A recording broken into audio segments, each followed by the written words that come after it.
ఒక మేకని కొన్ని కుక్కలు తరుముతున్నాయి. మేక తన ప్రాణాలు కాపాడుకోవడానికి అక్కడ దగ్గరలో ఉన్న ద్రాక్ష తోటలోకి పరిగెత్తుతుంది. తోట ఆకులతో గుబురుగా ఉండడం వలన కుక్కలకు మేక కనిపించక అటూ ఇటూ వెతుకుతున్నాయి. ఆ మేక హమ్మయ్య ఇంకా ప్రమాదం లేదు అనుకొని ఆ ద్రాక్ష చెట్టు ఆకులు తినడం మొదలుపెట్టింది. దొరికింది కదా అని అక్కడ ఉన్న ఆకులు మొత్తాన్ని తినేసి తోటని నాశనం చేసింది. ఇంకా అక్కడ కొమ్మలు ద్రాక్ష పళ్ళు తప్ప ఏమీ లేకపోవడంతో ఆ వెతుకుతున్న కుక్కలకి ఈ మేక కనబడిపోయింది.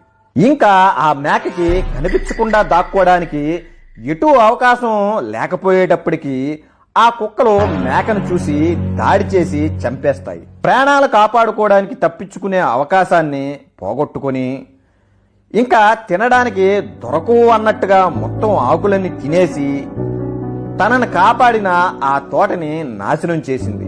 చివరికి చచ్చింది.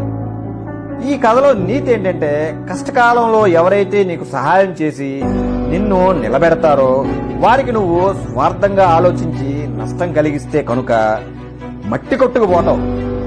అదే ఈ మేకకి జరిగినట్టుగా. దాన్నే తిన్నింటి వాసాలు లెక్క పెట్టడం, వెన్నుపోటు పొడవడం అంటారు.